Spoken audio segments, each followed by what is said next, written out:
čovjek ima, ako istinski veruje, istinski ima veru, onda je to apsolutno jasno da je blagodat i pomoć Božja apsolutno prisutna.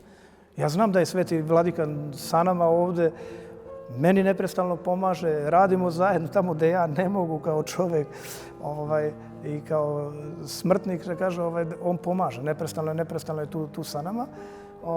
Tako da ovdje su se desila čuda, da kažem, da neću puno da dužim.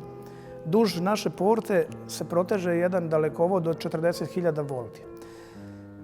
S obzirom da se odvijalo određene građevinski poslove ovdje pri izgradnji hrama, jedna građevinska skela je ovdje rađena sa građevinskom skelom, to su cevi metalne od 5-6 metara i tako dalje.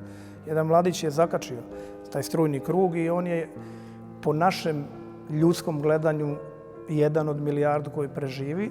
Lekari su rekli ako i preživi da će da bitiše kao biljka, međutim sveti vladika se pobrinuo za njega jer on imao jedan svoj prethodni život vrlo specifičan.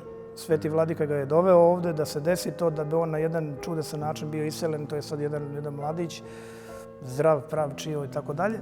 Ili slučaj sa drugim mladićem koga je jedna građevinska mašina zgazila onako, da kažem, fizički je apsolutno bio otpisan od strane medicine.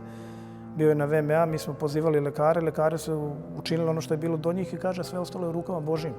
I mi smo se za tog mladića istinski molili svetom vladiku Jovanu Šangavskom, slava Bogu i on je tu među nama, bori se, živi, radi tako.